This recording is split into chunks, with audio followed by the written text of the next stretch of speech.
Hello again. Welcome back to the Layman Seminary. Just like to welcome you. I'm Josh, and Charlie is here as well.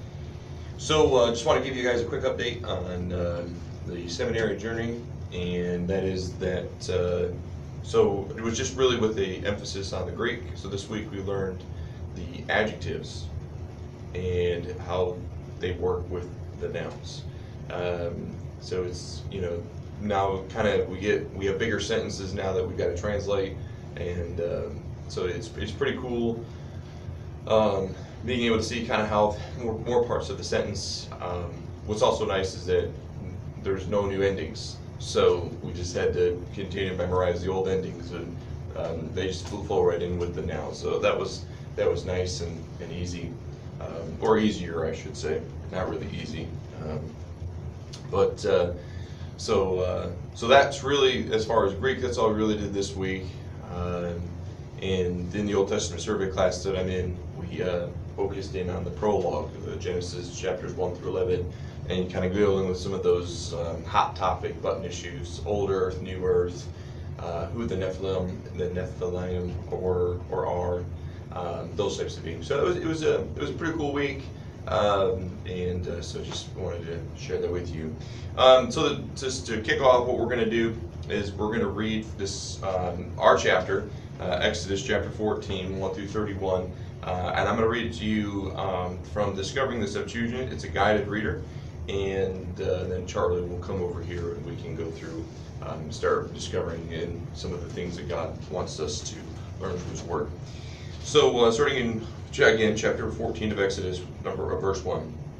And the Lord spoke to Moses, saying, "Speak to the sons of Israel, and when they turn back, let them camp opposite the village between Magdolas and between the sea, opposite Baal-Zephon.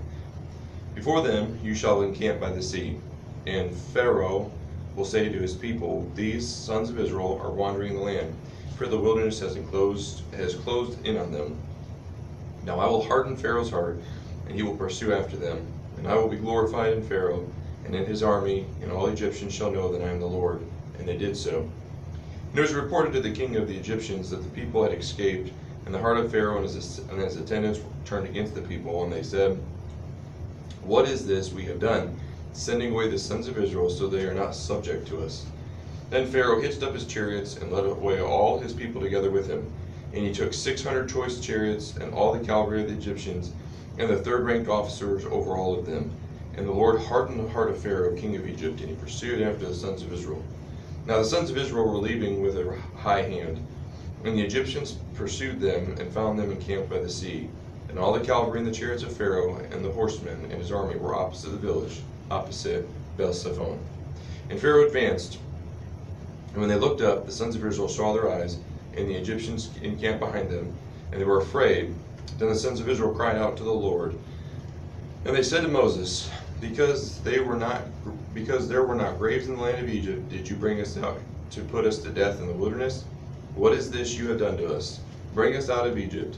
Was this not the matter that we told you in Egypt, saying, Leave us alone in order that we might be subject to the Egyptians?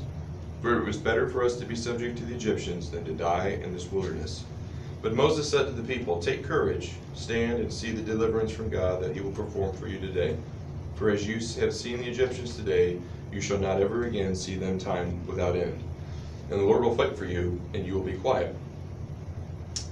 Then the Lord said to Moses, Why are you crying out to me? Speak to the sons of Israel, excuse me, my apologies, and let them break camp. And you raise your rod and stretch out your hand over the sea, and break it apart, and let the sons of Israel enter into the midst of the sea on what was dry. And look, I will harden the heart of Pharaoh and all the Egyptians, and they will enter in after them. And I will be glorified in Pharaoh and in all his army, and in his chariots, and in his horses. And all the Egyptians shall know that I am the Lord, as I am being glorified in Pharaoh, and in his chariots and his horses. Then the angel of the God who was going before the camp of the sons of Israel rose up and went behind. Now the pillar of cloud also rose up from before them and stood behind them. And it went in between the camp of the Egyptians and between the camp of Israel. And there was darkness and gloom, and the night elapsed, and they did not mix together with one another during the whole night. But Moses stretched out his hand over the sea. And the Lord drew off the sea by a strong south wind during the whole night, and he made the sea dry, and the water was divided. And the sons of Israel entered into the midst of the sea on the dry ground, and the water became a wall for them on the right and a wall on the left. Then the Egyptians pursued, and all the cavalry of Pharaoh, and the chariots and the riders went in after them in the midst of the sea. And it happened early in the morning watch that the Lord looked at the camp of the Egyptians in the pillar of fire and cloud, and he threw the camp of the Egyptians into disarray. And he bound together the axles of their chariots and led them violently. And the Egyptians said, Let us flee from Israel, for the Lord fights the Egyptians for them. Then the Lord said to Moses, Stretch out your hand over the sea, and let the waters return, and cover up the Egyptians, both the chariots and the riders. So Moses stretched out his hand over the sea, and the water returned near day to its place. Now the Egyptians fled under the water, and the Lord shook off the Egyptians in the middle of the sea. And when the water had returned, it covered the chariots and the riders and all the host of Pharaoh that had entered in after them into the sea. Not even one of them remained. But the sons of Israel went across dry ground in the midst of the sea, and the water was for them a wall on the right and on the left. And the Lord rescued Israel in that day from the hand of the Egyptians. And Israel saw the Egyptians dead along the shore of the sea. So Israel saw the great hand which things the Lord had done to the Egyptians. And the people feared the Lord and trusted God and Moses, his attendant. All right, Charlie, good look here. Thanks a lot, Josh. You're familiar with that story, right, Josh? Yes. If you were to summarize what happened in that story, what would you say? Just that Moses stretched his hand across the sea, God parted the waves, and that the Israelites were able to walk across dry ground. Pharaoh pursued him in, God closed the sea on top of him and killed him. Right. Okay. The reason I had Josh read that is because last week, remember when we were reading the Septuagint? Mm-hmm. That is the Septuagint. That's a translation of it. Last time you read it interlinear. And we're going to be focusing on, I think, 13 through 28, but that was the whole chapter for the whole context. Now, I know that people cannot see the Greek up here. And but what I know that y'all can see are the different colors. And that's what I want to focus on at this moment. I think my phone's not off either. But anyway, Josh, what I want you to do is I just want you to see the clustering of things. Sure. You're going to see a lot of blue, okay? Okay. Your blue, you're going to start learning next week in your class. That's the aorist tense, all right? What does aorist mean? Aorist means, basically it's simple, undefined past, okay? So it's really not that scary of a word. No. All right, so you got some blue words. Mm-hmm. Look, you'll start seeing a bunch of them. I already am seeing a bunch of them. Yeah, look at them. They're everywhere. All right. Look at all these blue words. So that's the aorist. And it's focusing on simple past. So the other thing I want you to see is these brackets. That is a visual filter in Logos that I made to indicate that is an imperative, all right, and the command mood basically. And there's several of those also. Then the other stuff you're going to be responsible for, at least the ones you know. And when we start reading, I'll mention a couple that you're not responsible for. The pink, that's the perfect tense. All right. So it's perfect. It's perfect tense in the sense that it can work both past and present or future, right? Yeah. Well, has results. Yeah, it can focus in the past but have results to continue. Yes. So that's good. You remembered that. That's really good, actually. So you see a couple of those. Mm-hmm. What's the dark brown, Charlie? Not telling you. You'll know once you read them. In this green, if okay. I gotta remember what the green is. It'll come to me in a minute. You need to have a color diagram. Well, then I won't have room for Greek. Maybe I'll stick it on the side of the. Okay.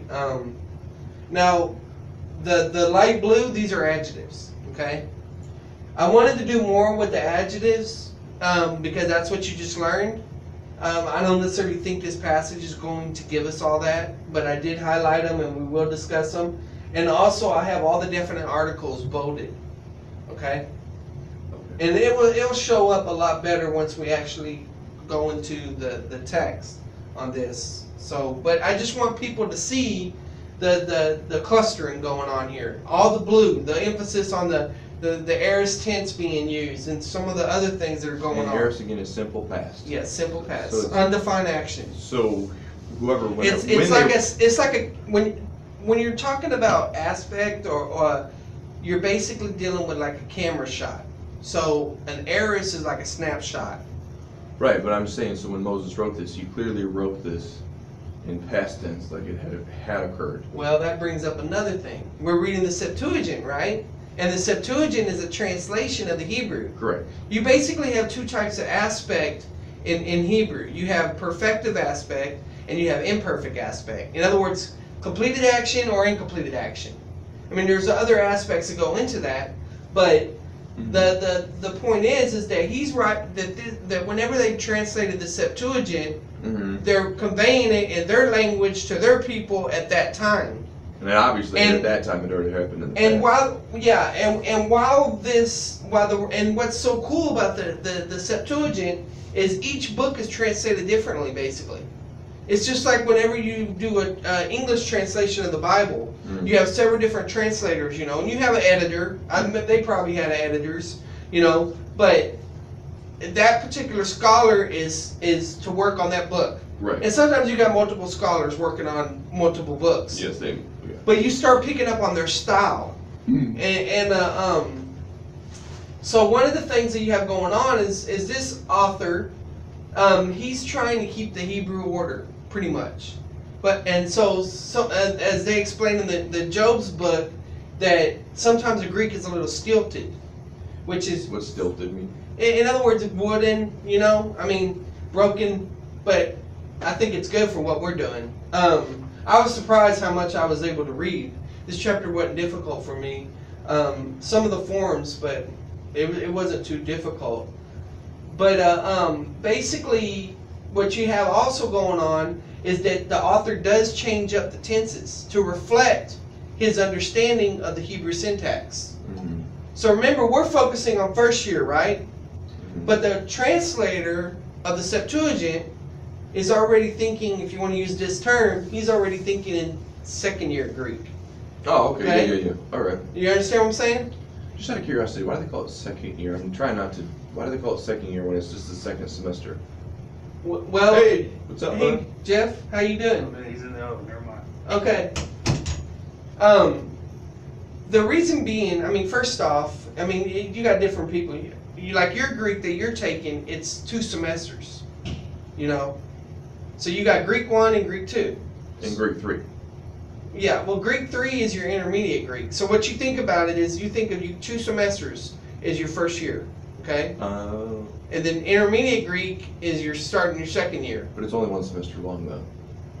Well, it depends on the program. Like I took Turbo Greek, right? Correct. And so I didn't have to go to 2 semesters of first year Greek. Plus, I already had Greek before then. Okay. We'll talk about it after the video. But no, I mean, it's an important question to ask, you know, I mean, because people that are in seminary that want to know about this process are interested in that.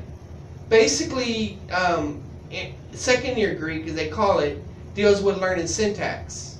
Where first year Greek, you're learning morphology, the word forms. All that stuff you got to memorize and you're getting graded for. Yes. That. Now, the benefit of Black's book is Black goes a little bit into syntax already, which helps prepare you for that. But then the other class that I took after the syntax class was exegetical method, where you're applying exegesis to the Greek text. Now the Hebrew class that I'm in right now, I got hit with a whammy because it's both syntax and exegesis. So I mean, it depends on the program. But the idea being is that we're limited, and my goal is to help you get through your class, you know, to help give you interaction. Like I meet with my Hebrew tutor because I wouldn't have any interaction, you know, in the language if not for that and my classwork and things like that. So, and I learned through group discussion and dynamics. So, Okay, well, then when we're ready to start reading. Nope. I want you to wait. Oops. This was just for demonstration purposes. Now I gotta switch to Logos. Okay. Alright. Switch to reader mode.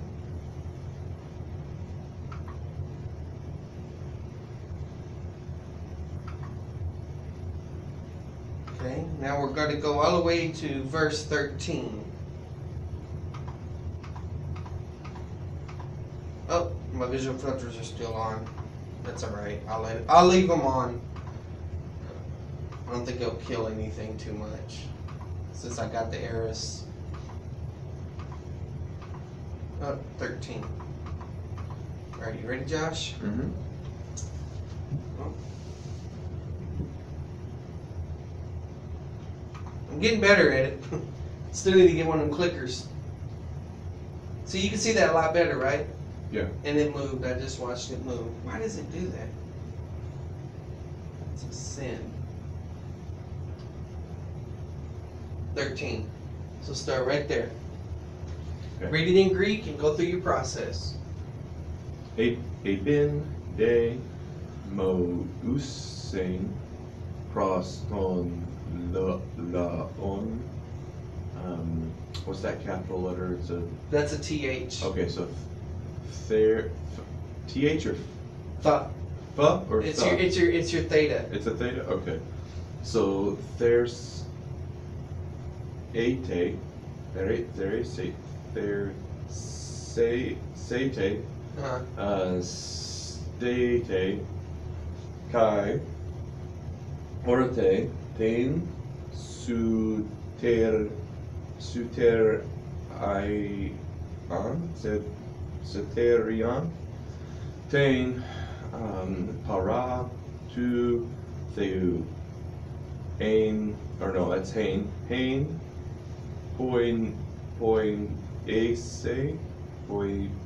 poiese, amin,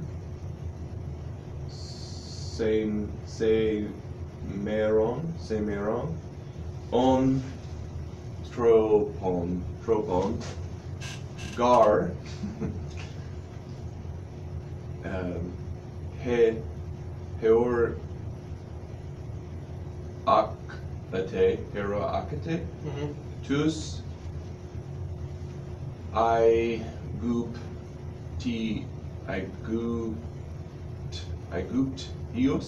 iguptios, Mm-hmm. semeron,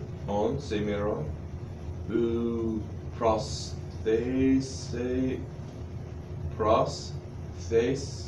este, eti aidin, otus eston iona, chronon, keros, pol emese, peri, humon, kai, hummes, segesete. Okay, now that worked to help loosen up your tongue, right? In your reading, but it's too much. So we're gonna have to deal with commas. Correct. Alright, so. Because that was all one sentence. Yeah, that was all one sentence. So 13. So we'll just stop at that first comma. So epen de mousen pros. That's a S, that's a sigma. Moises. Oh, mouses. That's a sane. Yeah, but it's yeah. typical because you see the ends right Yeah. here. So proston la on.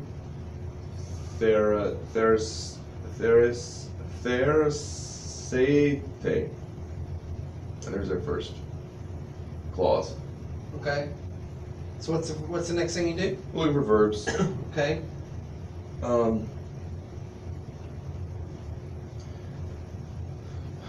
Let's see here. Where are you? Now let me mention this to you, just so you'll know. Remember, I think we talked about this before. when you're studying Hebrew, you find out that normally it goes verb first and subject. So what this means is that if the author's trying to keep the Hebrew order, your verbs are usually going to be at the beginning of the clause. Correct. But I don't see one. A pen. A pen? Yes. Oh, a pen is an a- aorist tense, he said. So that's why Oh, okay. you're not responsible for Mr. Aorist. Not yet. Next week, maybe. Starting today. Okay, so he said, so there it is. Moses is going to be our noun, so they, Mosin, What's they? day. It's your a or an. And or but. Yeah. And or but. Yeah. So, pros. Let's see here. It's a preposition. Oh, it is a preposition? Yeah, pros. You had pros, didn't you? To or towards? Maybe. I don't remember now. Okay, well, it's to or towards. To, So you got your verb, right? So where do you go next? well, we got our subject, which is our nominative. Where's that at? That's Moses. Moses. Are you sure? What would the nominative look like? In feminine form, I believe it's ace. Well, actually, if this is a name, right, which means it's indeclinable, but Oh, that's right. if it was following a pattern, because of the eta, it would be mo'usei, Oh, that's right. because there's no nominative ending for the genitive. Okay. I mean, for the well, sorry, I gave it away. This is the genitive. If it went according to that pattern, but this is indeclinable. Right. So, Because it's a name. so somebody said, To Moses. or is it Moses said? What do you think it is? I think it's within the words. Was so he, she, it said. Is ain he, she, it? Well, where's the aim? Apin. Apin is he, she, it. Yeah. Okay. Now, but the thing is that notice there is no preposition here. So, and this isn't a dative, and it isn't an accusative. So, it may be, but Moses said something. Okay. So, some of that's context, okay? But so you look for the nominative, but when you got an indeclinable name, it kind of throws things off because you're like, wait a minute, is that a genitive? Is that you kind of when you come across a name, assume that it's indeclinable, Right. and then go from there. So, what decision are you going to go with for now? Is somebody talking to Moses, or is Moses talking? I think somebody's talking to Moses. Okay, we'll try that first. All right. So. So he, she, it said to Moses. Mm-hmm. What pros is? Pros means is to or towards. To, And to ton, so the la on. There's ete. I don't know what la on. Laos. Think of the Laotians. I'm not saying it's the same thing, but these Laos means people. Okay. Now, I had the wrong filter up here, so the accusatives are all given to you. All right. So just forgive me for that. All the accusatives are green. But the reason being is because you have what's called a subject of the infinitive, where the accusative can act as the subject of the infinitive. And I was trying to, I made a filter so that you can see, because I'll throw you off, because you're looking for the subject, right? Mm-hmm. And you're expecting the nominative, but actually it's accusative in that situation. So what I did was I created the filter, that way whenever you see the two together like that, you know that that's the subject of the infinitive. So, all right. So does that make sense? Kinda, sorta. So, I mean, this what you were reading. But it says what is la People. The people. So what is translated there is ete. Okay. Well, what's the ending tell you? Look at the ending. What do you think that is? Well, it's not. It's not anything that I'm aware of. Is it a verb? Or is it a noun?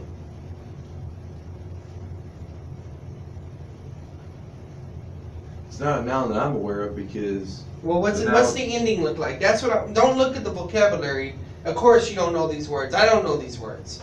But look at the ending, based on what you already know. Remember, I'm only going to hold you responsible for what you already know. it's no. That's what I'm saying. I don't recognize. Ate, ate. It's not ete because it'd be ete, not eit. Okay, that may be so. Will you see that at the top, the circumflex? Yes. Contraction could be going on right there. Okay. So that's good. So just keep that in mind. Ate, that's close to ate. Use approximation. It'll help you sometimes. Okay.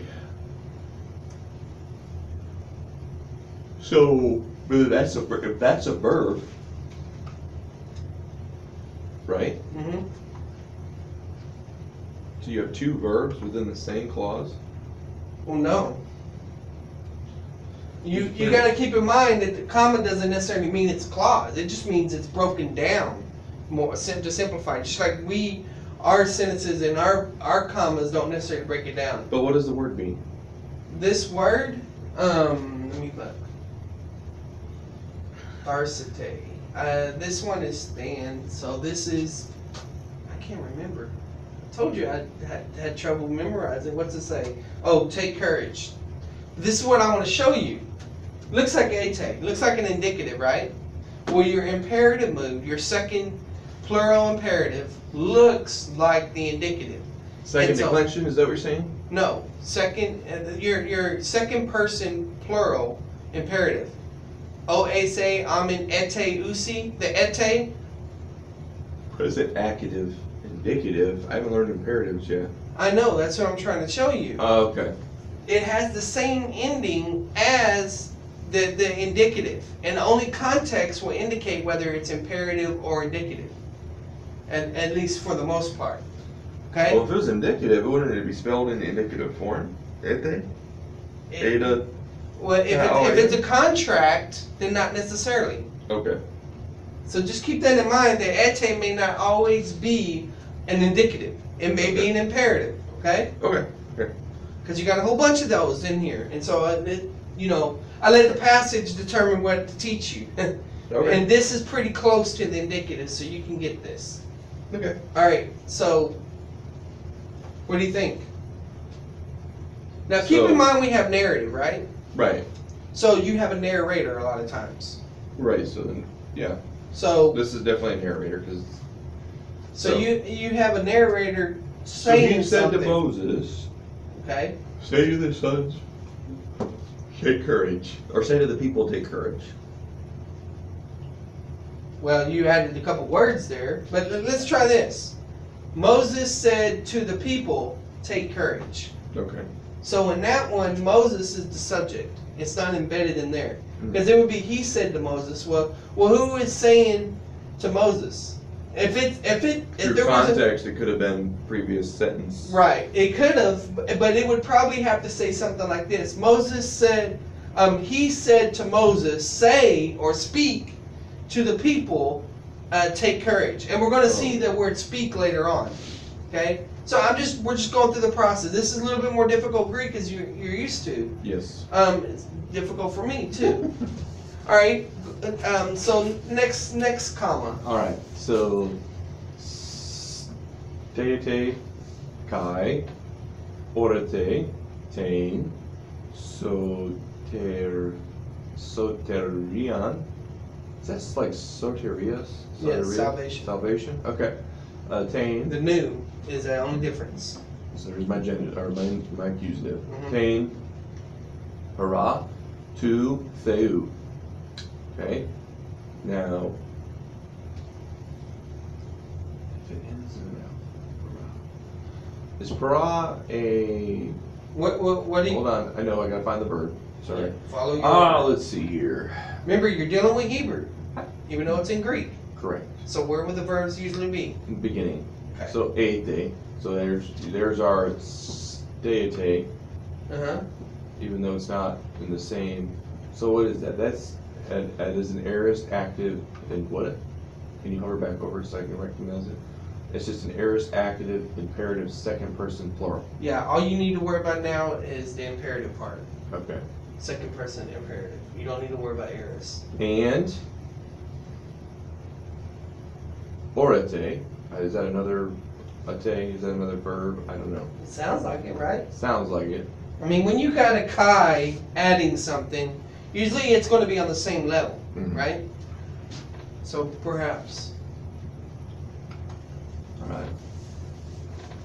So then, so obviously we know what that there's that. So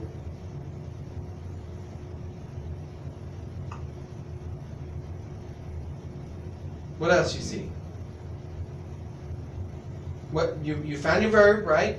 You found verbs. Let's put it that way. Do you have a nominative anywhere? You already got your accusative. So where's your nominative? Do you have one? no, because to theou is genitive. Good. Which means we should put the preposition in genitive as well. Correct.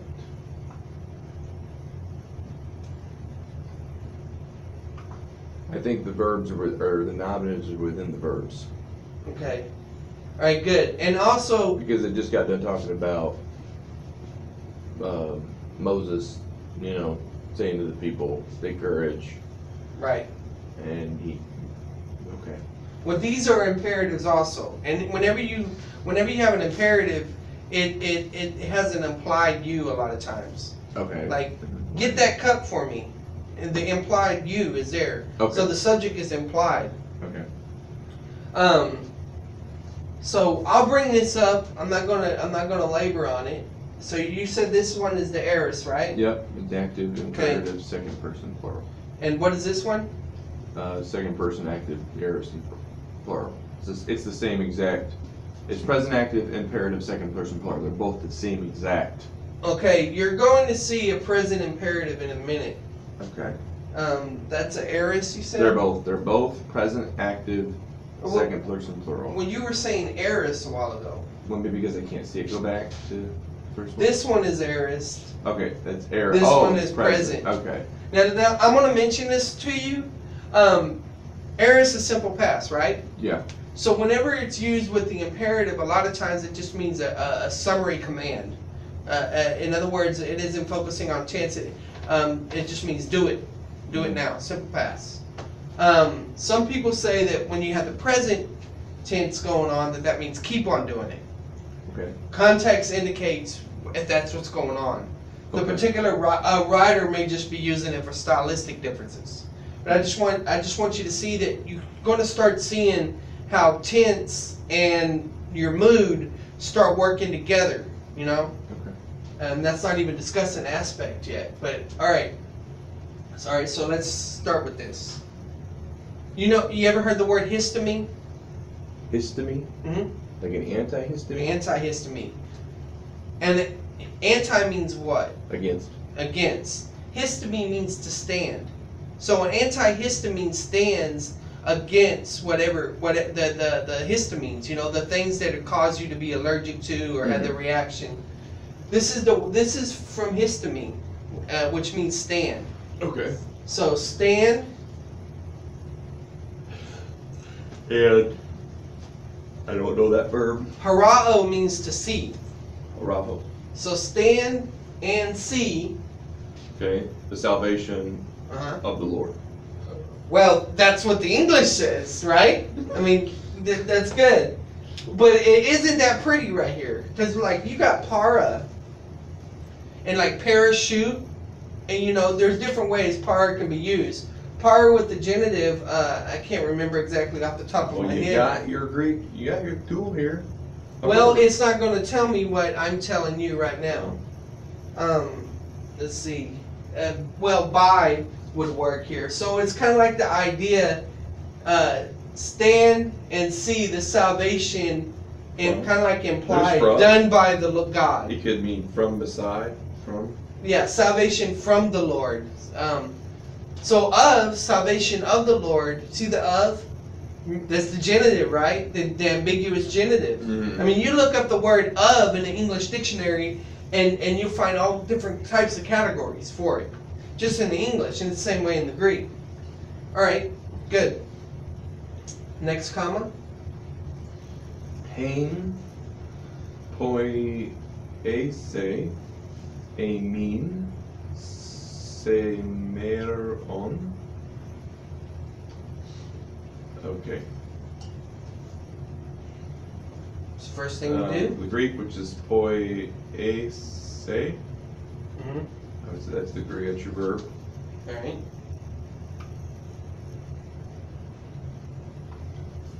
And what hits you off thinking that that's the verb? A, E-I. Okay. But is it a or is it say? Could be say, so it could be future tense. Right. And when you have the word is poieo, which means to do or to make. And when you kind of have this lengthening right here, so that's the indication that you had the future going on. Right.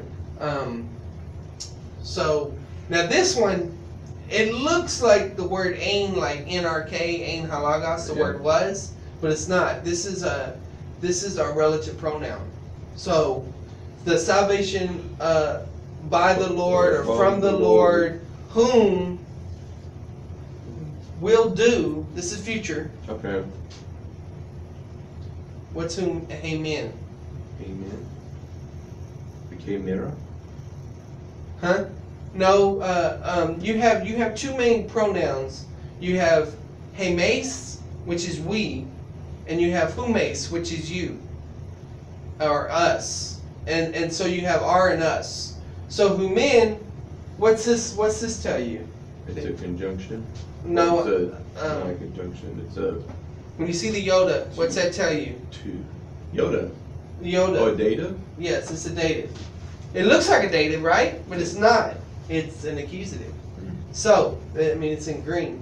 The thing that, so keep that in mind, that not just because you see an I doesn't necessarily work, because now we're dealing with pronouns. Helps with nouns, but it isn't going to help you with this word here. Okay. All right. So who would do for you or for us? Semeron is today. So it's kind of like the salvation that he will make for us today, or something like that. Okay. Okay. Next. Home. And this is an adverb. It looks like an accusative, but it's an adverb. So you'll learn that word in your vocabulary later on. Right. Home. Tropon. Gar. Hey. Oracate. Heroracate. Mm-hmm. Tus.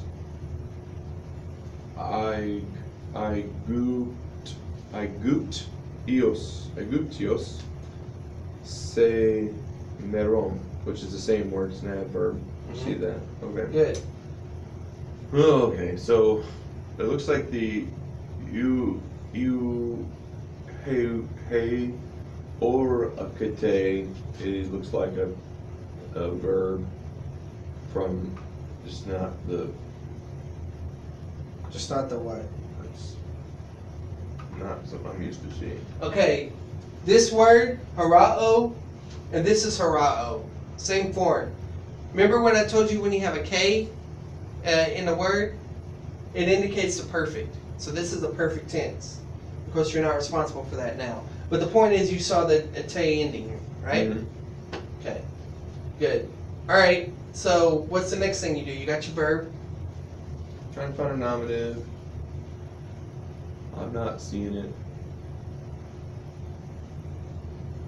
Okay. Because tus aigutuios, that's a genitive. I mean, yeah, it's genitive. No, it's not. It's not. Tus. What's tus? Us. I thought.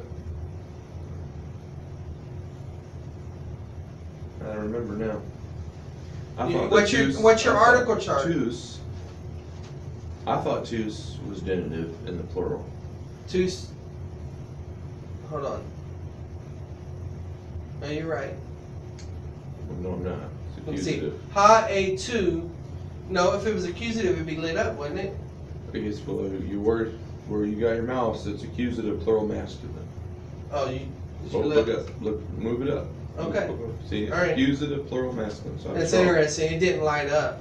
I don't know why. I guess because it's an adjective as well. But yeah, your article chart is ha, a, ta, tus, taste, tu. Yeah. Tu, taste, tu. And then it's to, te, to, and then tus, ting, ta. So, alright. So there's your genitive. Nope, that's accusative. See? Right, so it's accusative. Alright. So, what, we got the verb, right? Right. We have an accusative, and that's an adverb, so. Yeah. Which means they. So where do you think the subject is? It's gotta be within the verb. The verb? Yeah. Alright. So you all,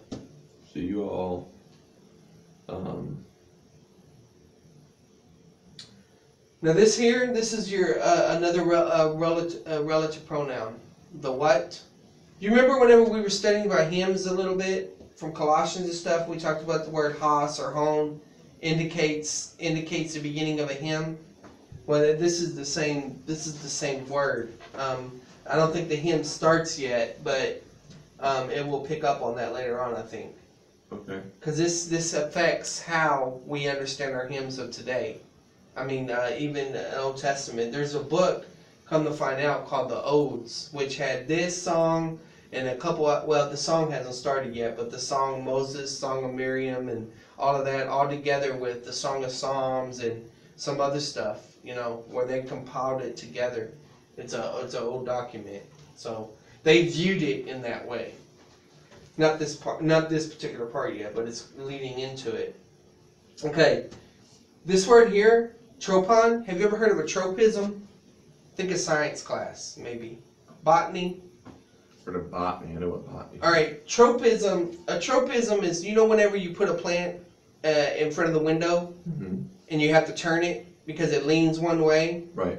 So that's what that word is from. Tropism. In other words, the leaning, basically, what's going on. So let's see if I can try to put this together. All I can think of is gar is your pirate thing, but I can't remember gar, what it is. for. Okay. Yes, so for, alright, for what, alright, so you see the Egyptians, right? And then this was today, so basically, I can't remember how topon, I know about the tropism, but I can't remember the gloss. The direction. A turn, direction, course, way, a way, fashion, manner, way. For you see what manner of the Egyptians today. No. For you will see the turning of the Egyptians today. You will see the. There's something else. I can't remember a better word than that, and maybe we'll get a chance to look in there. But so we know these are accusatives. Okay, so for, and then this is actually not you will. I was wrong. This is perfect. So this is for you have seen. And then here's the word salvation is not in there. Then you have the Egyptians today. Pretty tough, huh? Yeah, very tough. Okay. The next line. U pros. Face, te, teeth, proce, face, este, at, id, ein, otos, es, ton, iona, chronon. So, good for the verbs.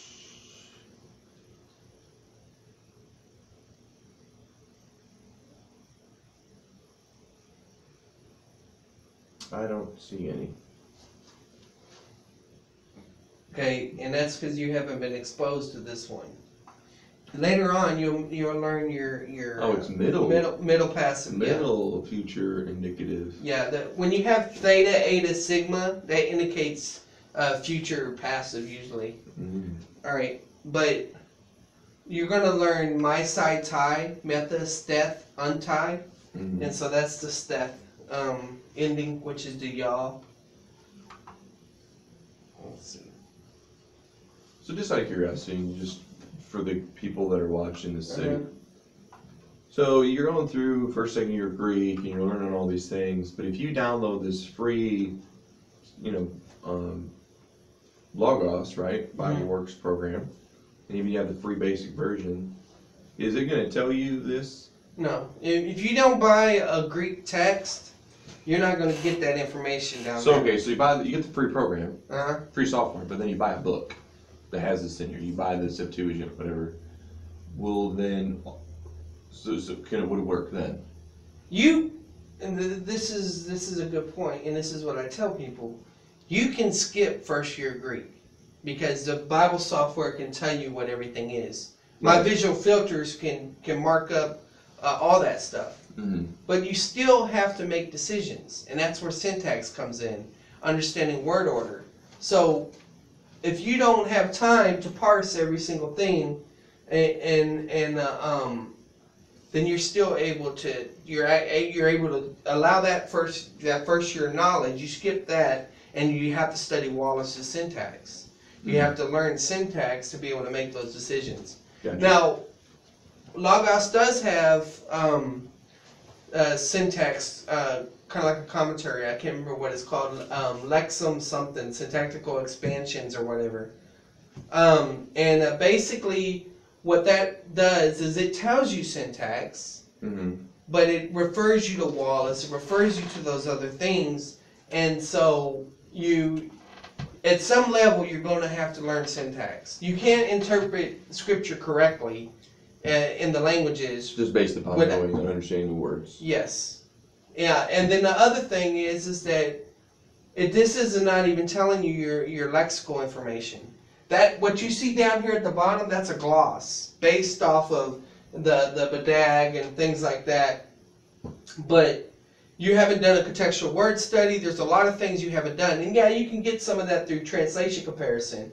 Okay, so Josh, just so we can smooth out what we've done roughly, go back to the page that we were on earlier, and read 13 through 14 out loud, and you see what's going on here, or at least how they took it.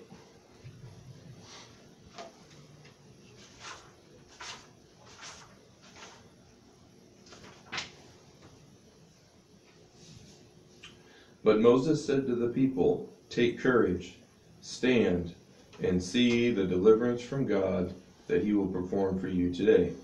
For as you have seen the Egyptians today, you shall not ever see them again without end, or see them time without end.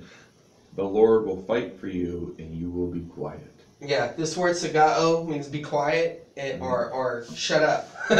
Basically. I don't know if you'll find a translation that will say that. I don't know if there'll be a gloss that says shut Silent, up. keep silence, which is a nice way of saying shut up. And it says you will keep that. Now, the thing about the future is the future can mean you will obey me, It can be used as an imperatival way, or it could be just saying what futurely you would do. And wait a minute, keep silent about what, though? What's going on in context? And just in the sense that they won't have to defend themselves. Okay. Or are they complaining against God? Well, I mean, they are complaining, because at the very beginning of the chapter, they were all like, "Moses, you brought us out here to die. Because there was no graves in Egypt to bury us." And, now keep in mind, Josh, some of these people may have been just saved for 3 days. I understand. Alright? I'm just saying. I'm not making fun of them. You got people that have been Christians 3 years and still, talk like that. Right, I know. So, so that's what I think, yeah. So basically, just keep silent, I got your back. Okay. Now, let me show you something else. I do think, it is like peace be still type idea. I can see that a little bit. But let me mention something right here on this one. And this was the hard part. It gets easier down here. I wish we could have went through this. Because this is what it says. But the Lord said to Moses, "Why cry to me? Speak." There's your command form. "Speak to the sons of Israel and I don't remember that word. In the congregation? No, this is a verb. All right, but look at this. Oh, Say like this a word break. out loud. Yeah. Boaz. Boaz. Boaz. Say it a bunch of times. Boaz. Boaz. Boaz. Now say it with emotion. Boaz. Well, why are you assuming it means something strong? Just because you're using another language like you're a warrior or something. The word means cry out. Okay. So this is where he's saying to Moses, why are you crying out to me? So, in a sense, Moses is not even being still. You know, he said, speak to the Israel, and then he's going to talk about stretching out the rod and all of that. So, perhaps Moses, we don't know exactly what's all going on there, but we do have the context of them crying out. Did you see how it kind of smoothed out some of the things going on here? But whenever we did this, did you see how that made sense in there when their translation? Mm-hmm. The other thing I want to mention is that right here, where it says, you see, but you will see them no more. That's poetic justice. He's like, you see them right now, but you're not going to see them anymore because they're going to get wiped out. It's like a euphemistic way of saying they're going to get wiped out. And what's cool is later on in the text, the word fugo is used for fled. Mm-hmm. It said they fled after the Israelites, and then when the water comes over them, it says they fled underneath the water. You know? Right. So you kind of like have this poetic justice, like, okay, here's the actions of the Egyptians, and God counters it. And so the narrator is kind of using this is my observation, the narrator is using the same words to describe the Egyptians' actions, then God, it's kind of like the idea of the snake eating the other snakes, you know? Mm-hmm. And then the word polemic, we've talked about that, right, in class. You've heard me talk about that. You remember what that is? Polemic. Polemic. Remember in Genesis, we talk about why Genesis was written to prepare the Israelites? Yes. It's kind of like a battle against the gods. Yeah. Pomos, you ever heard the book, The Polemic Wars? Yeah, I've heard of it. Okay. Well, the word pomos means war, fight, battle. Mm-hmm. Well, here's the verb form right here. Poleme say. So it's talking about the Lord will fight for you. And then it uses kurios. Yes. No definite article there, just kurios will fight for you. And then later on, after, let me go to this one part, it's very important. And Israel in the middle of the sea, according to the dry ground, and behold, I will harden the heart of Pharaoh. And see, I told you it gets a lot easier. And all the Egyptians, they will come up beside them. Let's see, where is it? What it would say, here, check this out. And the Egyptians will know that I, ego and me, kurios. I am kurios. I am the Lord. So that's really cool that you have ego and me, kurios together, because ego and me is, you know, what Jesus and that, and this is also how the tetragrammaton, you know, the emphasis of it, the force can be brought out. So in application, as we're closing, I know we didn't get as much as we wanted to. We didn't even touch on the adjectives, but what you have going on here is you didn't really have the adjectives function the way you learned. Okay, some weird. They were just kind of standing on their own, but I don't necessarily know if they were called substantival or whatever. But so we didn't get to that. But what is some application that you get from hearing this story as it relates to those particular verses that we just covered? So, God told the sons of Israel, their application point for their time Good. There you go. was, okay, wait on God, let Him do what He's going to do. He's going to be our protector. He's going to take care of us. We need to trust in Him. We need to obey Him. And He did, right? Opened up the Red Sea, and they walked through and killed all the Egyptians, which basically depleted their entire army, took out their king, took out their standing army. I mean, the Egyptians were in no way, shape, or form capable of pursuing the Israelites even after this, mm-hmm. right? And not only did they have to worry about that, but from Old Testament survey, they had to worry about raiders, from the Arab Sea coming up, Arab Peninsula as it comes up. They had to worry about other bands. So, not having the army, they had to make a choice. Either do we pursue our slaves, or we stay here and we take care of our own homeland, not getting run over. We also know that the Egyptians, after this event in time in history, really became insignificant in the whole sphere of that world, that known world at that time. They became a lesser player, almost like It would be like almost like the United States. How we're like this big world player.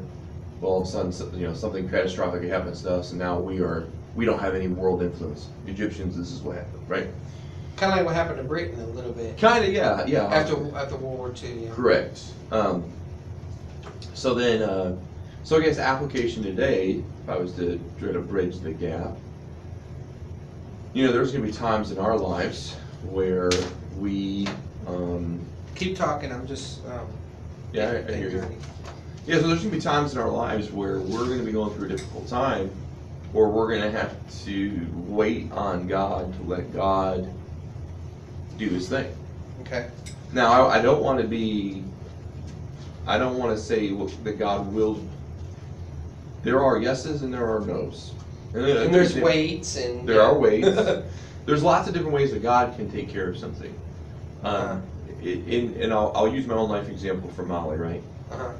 God could have allowed Molly to die on the operating table. He could have. Right. Would that have been hard for me to deal with? Absolutely.